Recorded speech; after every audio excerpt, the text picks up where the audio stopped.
Dr. Elena Vasquez wiped the sweat from her face as she looked at the strange readings on her computer screen.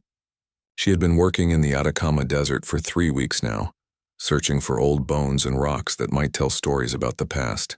The desert was hot and dry with nothing but sand and rocks for miles around.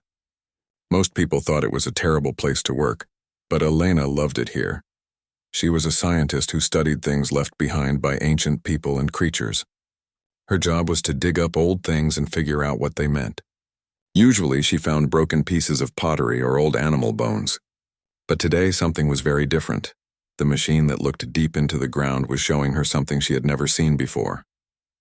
There was something huge buried under the sand, something made of metal that was much bigger than anything that should be there. Elena called to her team. "Come look at this," she said, pointing at her screen. "There's something down there." Her team gathered around the computer. There was James, a young man who was good with machines. Sarah was there too, and she knew a lot about rocks and dirt. Then there was Dr. Kim, an older man who had worked on many dig sites before.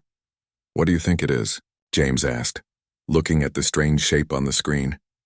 "I don't know," Elna said, "but it's big, really big, and it's made of metal."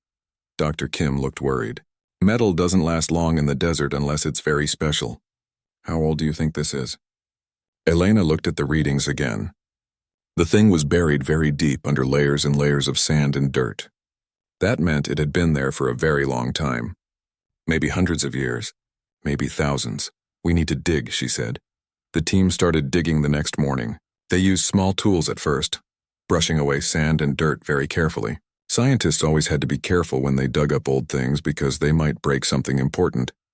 As they dug deeper, they found something that made them all stop and stare. The metal they found was not like any metal they had ever seen before.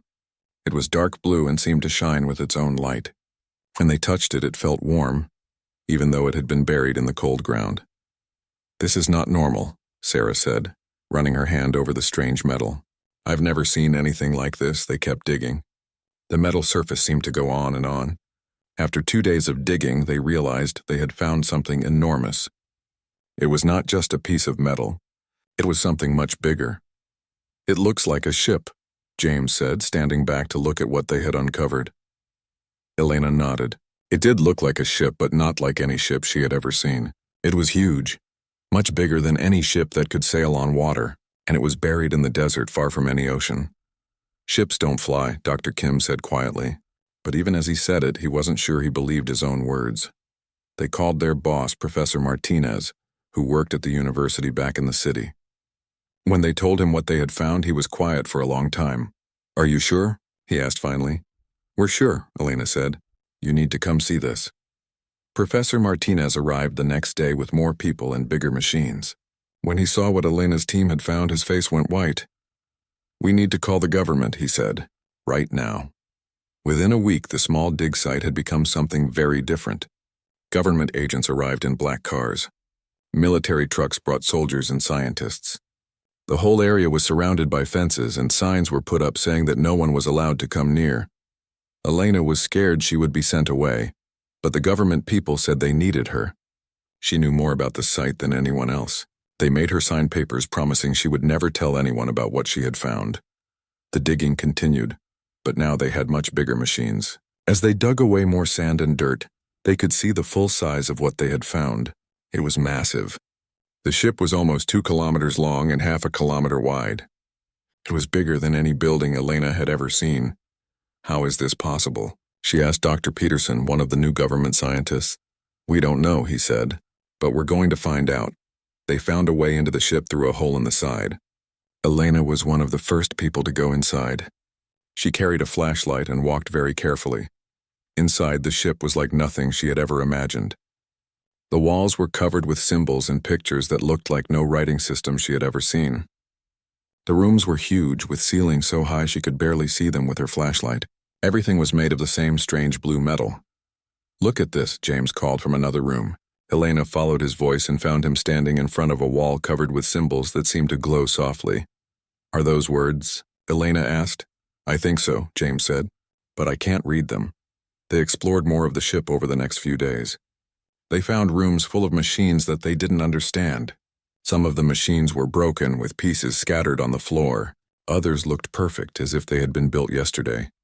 In one room, they found something that looked like computers, but they were made of crystal instead of metal. The crystals were dark and cold, and no matter what the scientists tried, they couldn't turn them on. These must have been their power source, Dr. Peterson said, looking at the crystals. But they're dead now. Elena found something else that made her heart race. In what seemed to be the control room of the ship, there was a chair that was clearly meant for someone to sit in. But the chair was wrong. It was too big for a human, and it had places for arms and legs that were not shaped like human arms and legs. Whoever built this ship, Elena said quietly, they weren't human. Dr. Peterson nodded. We figured that out already. The question is, where did they come from? And where did they go? The scientists worked day and night to understand the ship. They took pictures of everything. They made drawings of the symbols on the walls. They tried to figure out how the machines worked. Slowly, they began to understand some things about the ship. It was very old, older than any human civilization. It had been damaged in some kind of fight or accident, and whoever had been flying it had left it here and never came back. Why would they leave something so advanced behind?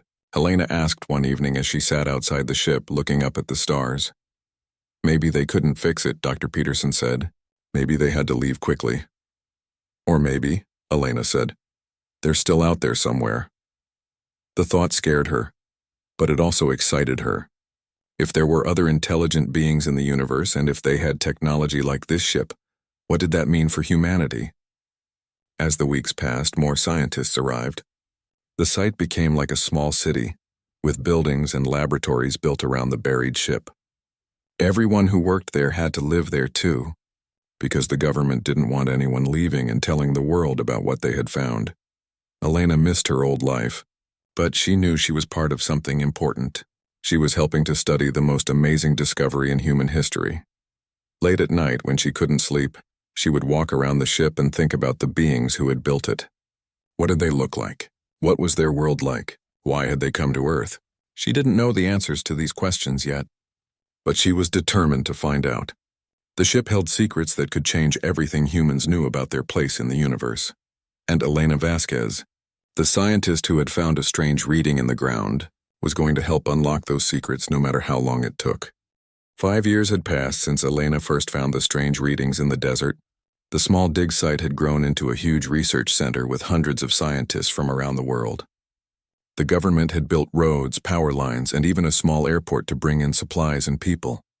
Elena now lived in a small house near the ship. She had become the leader of the team, studying the symbols and writing found inside the vessel. Every day, she worked to understand what the strange markings meant. It was hard work, and sometimes she felt like she was trying to solve a puzzle with half the pieces missing. But she wasn't alone in her struggles. Dr. Marcus Chen, a brilliant scientist who studied the smallest parts of matter, was having his own problems. He had been trying to understand how the ship's machines worked. The technology was so advanced that even after 5 years, most of it still didn't make sense. Marcus was a thin man with thick glasses who always carried a notebook full of equations and drawings. He spent most of his time in the ship's engine room, staring at machines that looked like nothing humans had ever built. I think I'm going crazy, Marcus told Elena one day over lunch in the research center's cafeteria. Nothing about these machines follows any rules I know. Elena smiled.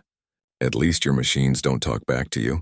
I keep looking at these symbols and feeling like they're trying to tell me something important, but I can't understand what. They ate in silence for a while, both tired from years of work with little progress. Around them, other scientists talked quietly about their own research. Everyone was frustrated. The ship held amazing secrets, but those secrets were locked away behind technology and language that humans couldn't understand. That afternoon, Marcus was working alone in the engine room when something different happened. He was studying a large crystal that seemed to be connected to many of the ship's systems. The crystal had been dark and cold for 5 years, but suddenly it flickered with a tiny spark of light. Marcus dropped his tools and stared at the crystal. The light was very faint, but it was definitely there. His heart started beating fast. This was the first time any part of the ship had shown any sign of working. He ran to find Elena. She was in her office looking at pictures of symbols on her computer. "Elena," he called, bursting through her door. "You have to come see this." Elena looked up, surprised. Marcus was usually very calm and quiet. She had never seen him so excited. "What's wrong?" she asked. "Nothing's wrong," Marcus said, breathing hard from running. "Something's right. Something's finally right." They hurried back to the engine room together. The crystal was still flickering with weak light like a candle that was almost going out. "How did you do it?" Elena asked. "I don't know," Marcus said. "I was just working and it started glowing." Elena looked around the room. Marcus had been working here for months, slowly connecting human computers to the alien systems. Most people thought it was impossible to make human technology work with alien technology, but Marcus never gave up trying. "Maybe," Elena said slowly, "maybe you connected something the right way." Over the next few weeks, Marcus worked day and night to make the crystal glow brighter. He connected more human computers to the alien systems. He tried different ways of sending power through the alien wires. Slowly, very slowly, the light in the crystal grew stronger. Other scientists came to watch. Dr. Peterson, who was still running the research project, was amazed. "How is this possible?" he asked Marcus. "I think," Marcus said, "human technology and alien technology can work together in ways neither of us expected. They're different, but they're not completely different."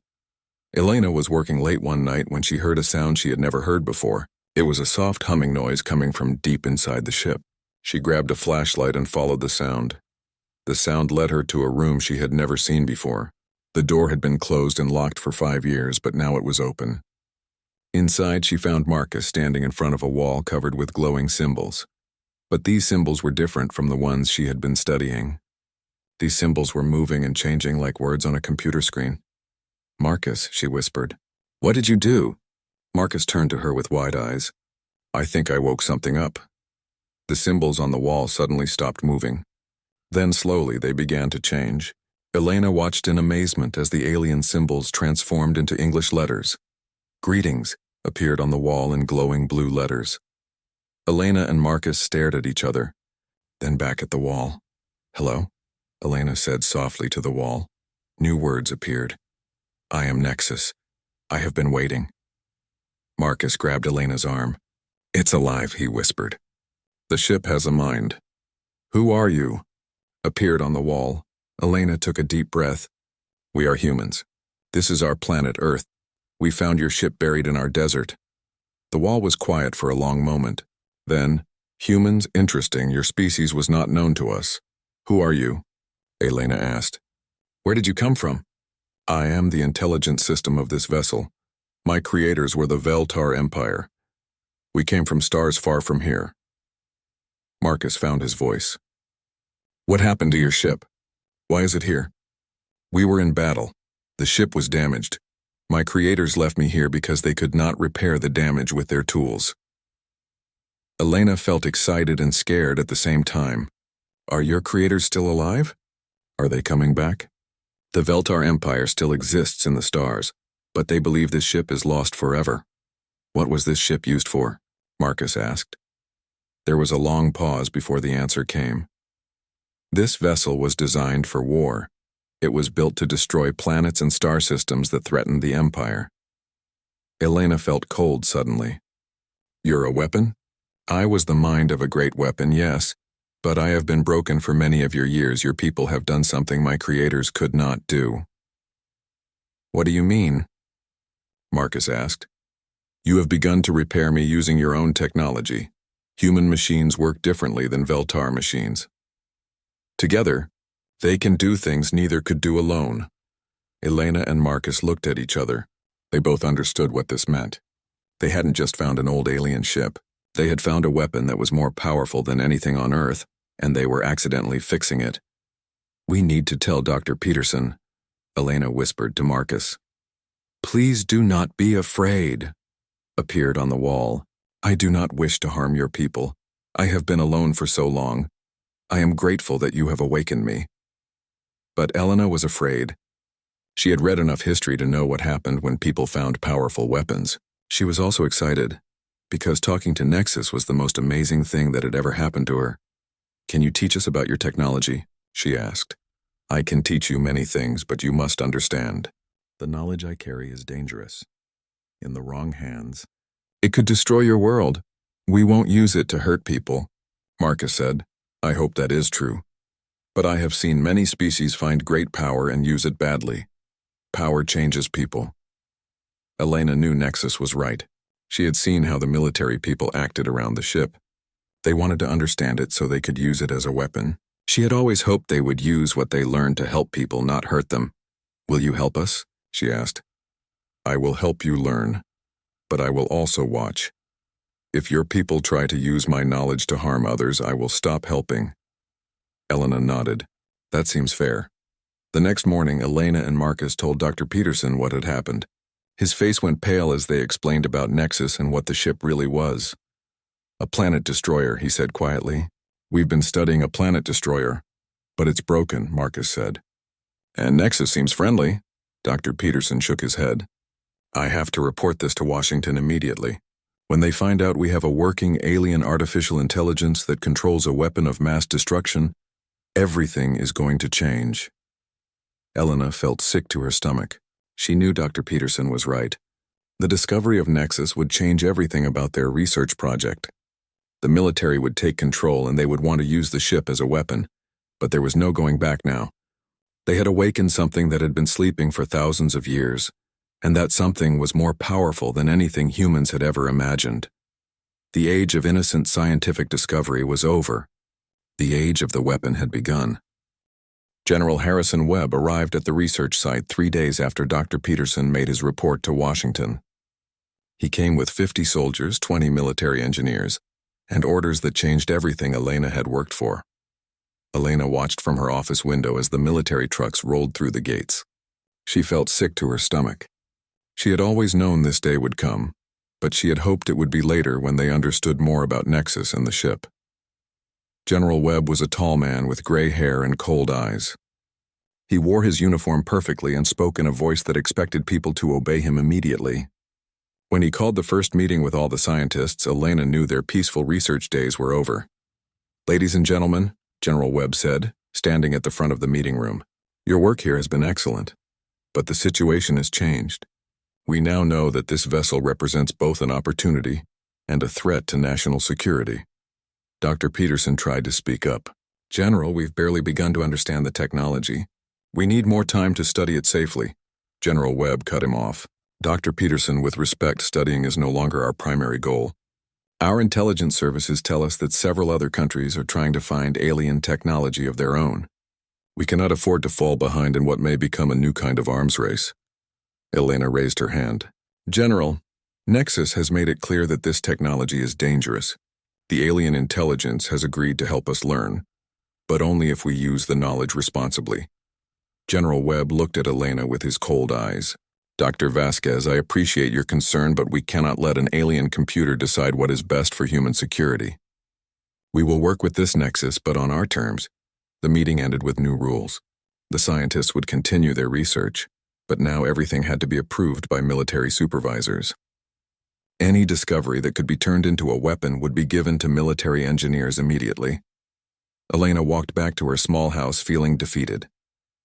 Everything she had worked for was being turned into something she never wanted it to become. That evening, she went to talk to Nexus. The alien intelligence had been quiet since the military arrived, and Elena was worried. "Nexus," she said to the glowing wall, "are you there?" "I am here, Elena. I have been watching your military people. They remind me of the Veltar commanders who used my original ship." "I'm sorry," Elena said. "I tried to stop them, but I don't have any power here anymore. I understand. Power corrupts all species eventually. I had hoped humans might be different." "We're not all like General Webb," Elena said. "Many of us want to use what we learn to help people, not hurt them. I know this about you, Elena, and about Marcus, but the people with power make the decisions." Over the next few months, the research site changed completely. The military engineers began installing human equipment throughout the ship. They connected powerful computers to alien systems. They replaced broken alien power sources with human nuclear reactors. Marcus was forced to work with the military engineers, showing them how to interface human and alien technology. He hated every minute of it, but he was told he would be arrested if he refused. "They're making me help them build a monster," Marcus told Elena one night as they sat outside her house, looking up at the stars. "What kind of monster?" Helena asked. They're not just fixing the ship, Marcus said. They're making it more powerful than it ever was before. Human technology is actually improving the alien weapons systems. Helena felt cold despite the warm desert air. How is that possible? Human computers process information differently than alien computers, Marcus explained. When you combine them, they can calculate things that neither could do alone. The weapons targeting systems are becoming incredibly accurate. And Nexus is helping them. Marcus shook his head. Nexus tries not to help with the weapons, but the military engineers don't need Nexus for everything anymore. They've learned enough to make changes on their own. The transformation of the ship continued for months. Helena watched helplessly as the vessel changed from a research site into something that looked like a military base. Human weapons were installed alongside alien ones. Human armor was welded onto the alien hull. General Webb gave regular reports to Washington about their progress. Helena sometimes overheard parts of these conversations, and what she heard scared her. "Yes, sir," the general said during one phone call. "The weapon systems are performing beyond all expectations. We estimate the main cannon could destroy a city with a single shot." Helena tried to focus on her own work, translating more of the alien writing and learning about Veltar culture from Nexus, but it was hard to concentrate when she knew that her discovery was being turned into the most powerful weapon Earth had ever seen.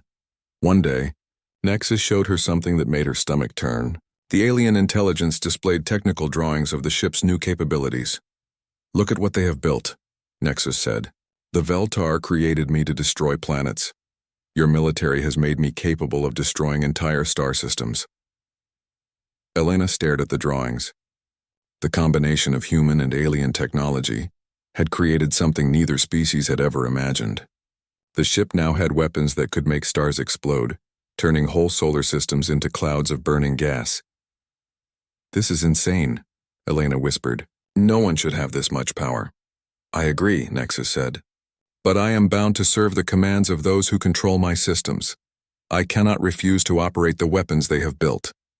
"Can't you shut yourself down?" Helena asked.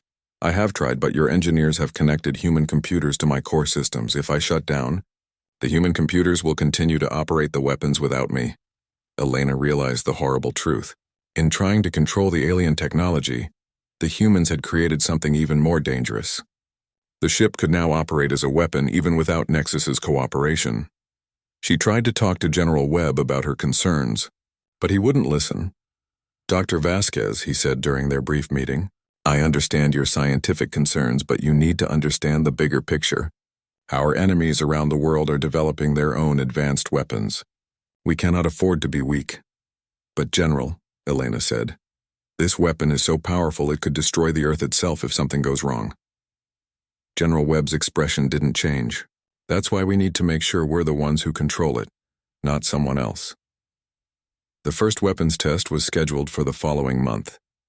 They were going to test the ship's main cannon on a large asteroid in space. Helena begged Dr. Peterson to stop the test, but he said the decision was out of his hands. "The orders come from the president himself," Dr. Peterson told her. "This project is now classified as vital to national defense." Helena spent the night before the test lying awake in her bed, staring at the ceiling. She thought about the day she had found those strange readings in the desert sand. Back then, she had been excited about making a discovery that would help humanity understand its place in the universe. Now, she was part of a project that might destroy humanity entirely. The next morning, she stood with hundreds of other people watching screens that showed views from space telescopes. The ship, now called Terra's Vengeance, was floating in orbit above Earth.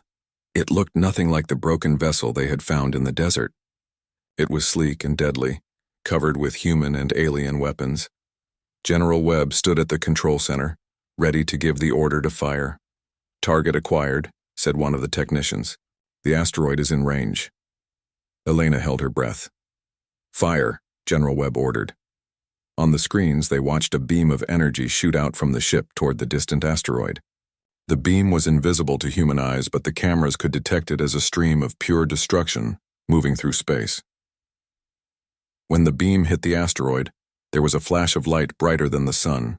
When the light faded, the asteroid was gone, not broken into pieces, but completely gone, turned into dust and gas.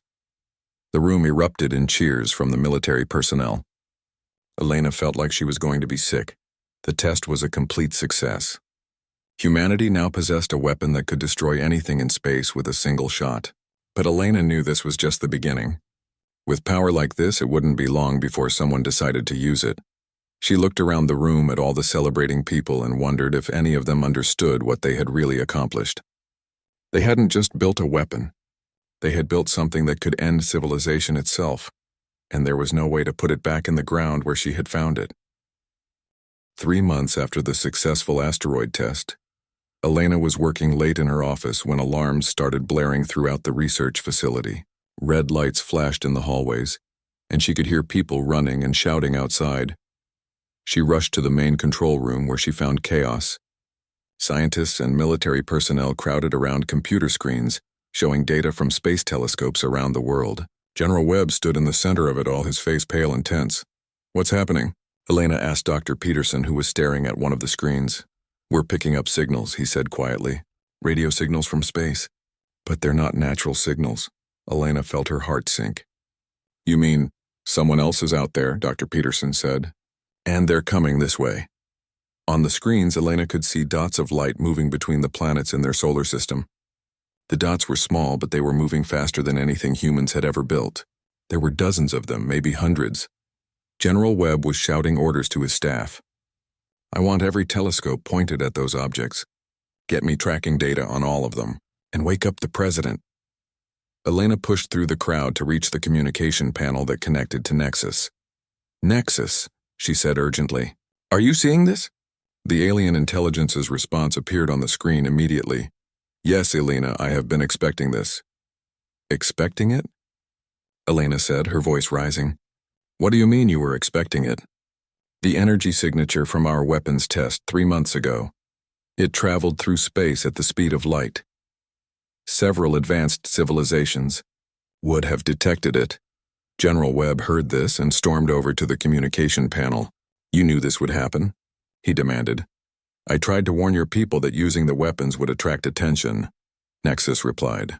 "But they did not listen." "What kind of attention?"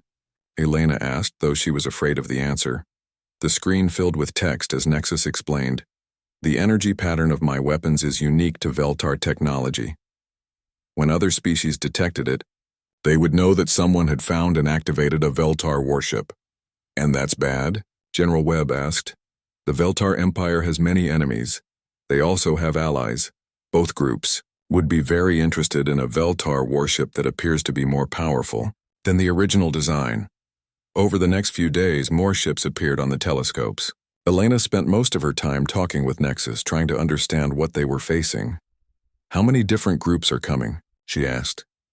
"I count at least 6 different fleets," Nexus replied. "Some I recognize from my data banks. The Veltar themselves are coming, of course. They will want their property back." Elena felt sick. "What else?"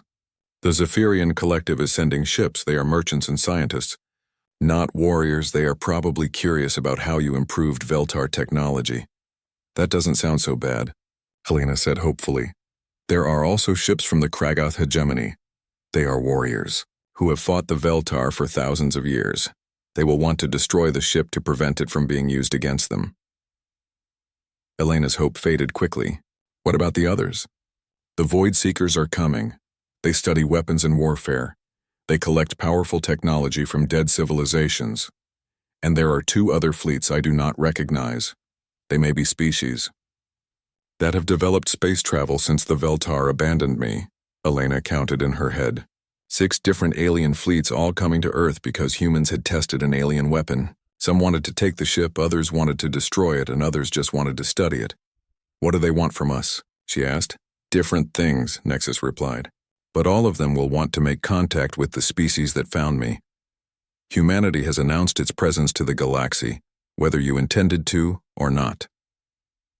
Elena realized the horrible truth. By awakening Nexus and testing the weapons, humans had painted a target on their entire planet. Earth was no longer a hidden world. It was now a player in galactic politics, whether it wanted to be or not.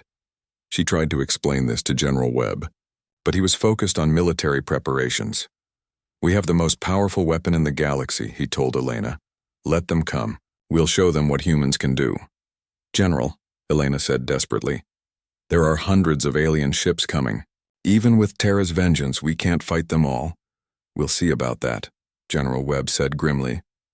But as the days passed and more telescopes tracked the approaching fleets, even General Webb began to look worried. The alien ships were not just numerous, they were huge. Some of them were larger than entire cities. Elena spent her time learning everything she could from Nexus about the approaching civilizations. The more she learned, the more frightened she became. The Veltar Empire had ruled hundreds of worlds for thousands of years. They had weapons that could destroy planets and fleets that contained millions of ships. They were not coming to negotiate. They were coming to reclaim their property and punish whoever had taken it. The Kragoth hegemony was even worse. They were a warrior species that had spent centuries fighting the Veltar. They saw any Veltar technology as a threat that needed to be eliminated.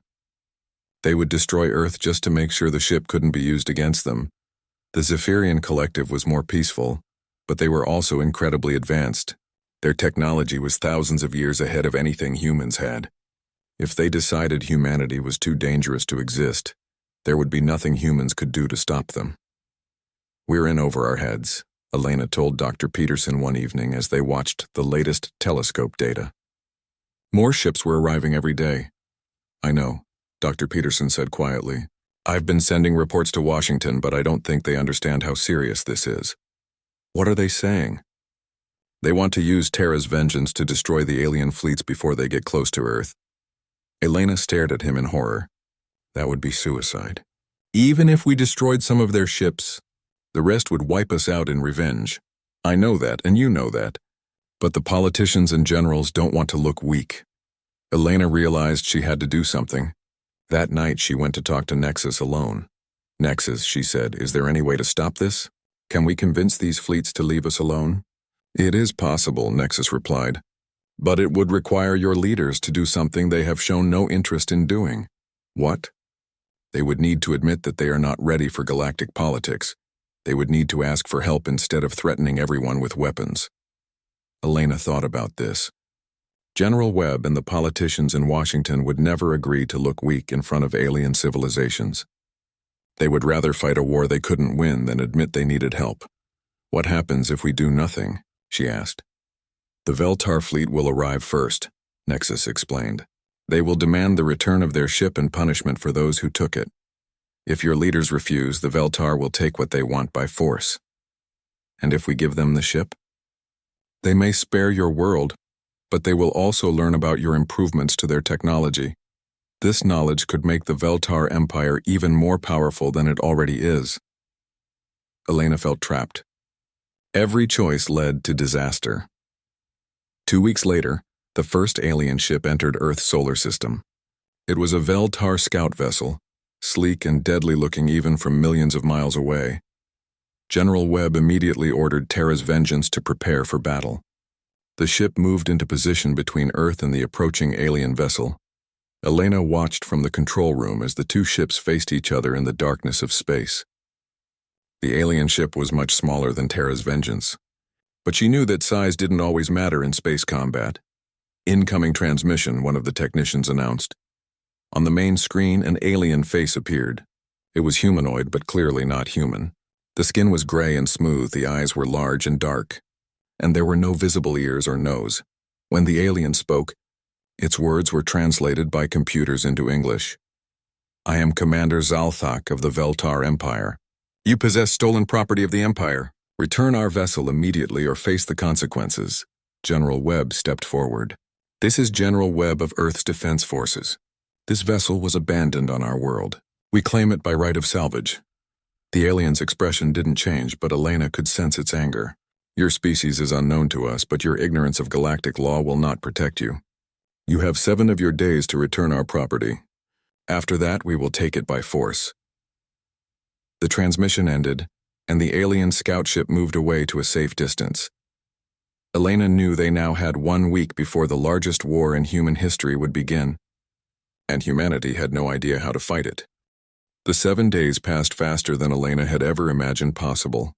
Each day brought more alien ships into their solar system. By the 6th day, space around Earth looked like a parking lot full of vessels from different worlds. Elena had barely slept during the week. She spent every moment she could with Nexus, learning about the politics and cultures of the species that had come to their world. What she learned both terrified and amazed her. The Veltar Empire controlled hundreds of worlds, but they were not the most powerful force in the galaxy. The Zephyrian Collective had technology that was even more advanced, though they preferred trade to war. The Kragoth hegemony was smaller but more aggressive, and they had weapons designed specifically to fight Veltar ships. The Void Seekers were the most mysterious. They appeared to be ancient machines rather than living beings, and they collected powerful weapons from civilizations that had destroyed themselves. Elena shuddered when she realized they might be planning to add Earth to their collection after humanity wiped itself out. There has to be a way out of this, Elena said to Nexus on the morning of the 7th day. Some way that doesn't end with Earth being destroyed. There is a possibility, Nexus replied. But it would require your leaders to think differently than they have so far. What do you mean? All of these civilizations came here for the same reason. They want to understand how humans improved Veltar technology. What if, instead of fighting them, you offered to share that knowledge? Elena thought about this. Share it with everyone? Wouldn't that be dangerous? More dangerous than a war that could destroy your world? Nexus asked. Elena had to admit the alien intelligence had a point, but she knew General Webb would never agree to give away their most powerful weapon. That afternoon, Elena requested a meeting with General Webb. She found him in the command center, surrounded by screens showing the positions of alien ships. His face was grim and she could see the stress of the past week in his eyes. General, Elena said, I think I have an idea that might prevent this war. General Webb looked up from his screens. Dr. Vasquez, unless your idea involves destroying all those alien ships, I don't think it will help. What if we didn't have to destroy them? Elena said. What if we could convince them to leave peacefully? How? Elena took a deep breath. By offering them something they want more than our destruction. She explained her conversation with Nexus about sharing the hybrid technology. General Webb listened, but his expression grew darker with each word. Absolutely not, he said when she finished. That technology is our only advantage. If we give it away, we'll have nothing left to defend ourselves with. General, Elena said desperately, if we fight, we'll lose everything anyway. There are too many of them, and their technology is too advanced. We have Terra's vengeance, General Webb said. One shot from our main weapon could destroy any of their ships, and then the rest of them would destroy Earth, Elena replied. This isn't a movie, General. The good guys don't always win just because they're brave. General Webb turned away from her. I have my orders, Dr. Vasquez. We defend Earth no matter the cost. Elena left the meeting feeling hopeless. She walked slowly back to her small house, wondering if this would be her last day alive. Tomorrow the war would begin, and everything she had worked for would be destroyed. That evening she was surprised by a knock on her door. She opened it to find Dr. Peterson and Marcus Chen standing outside. Elena, Dr. Peterson said quietly, can we come in? We need to talk.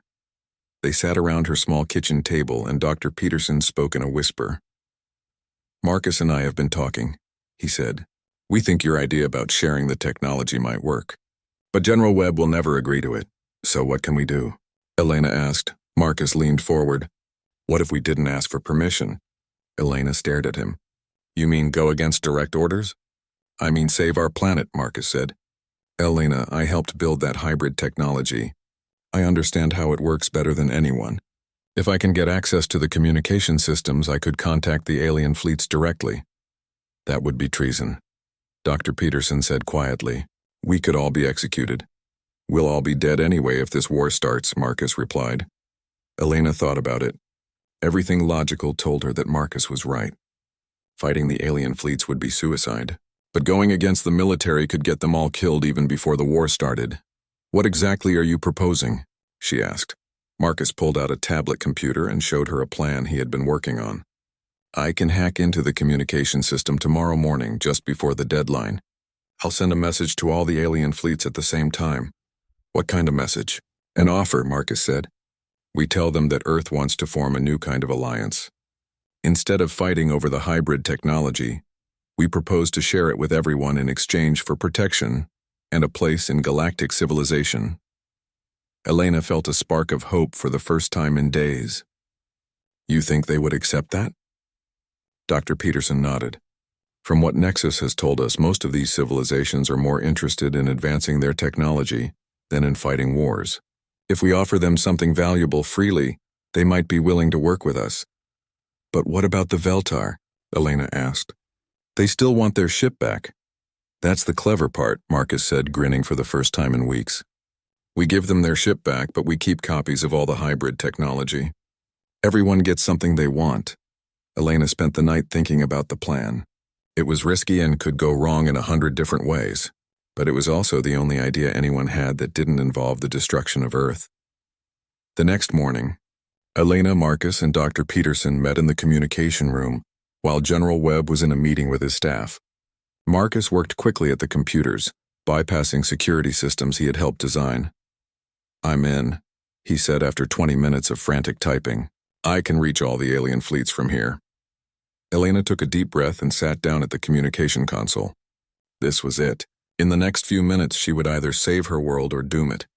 This is Dr. Elena Vasquez of Earth, she said into the microphone.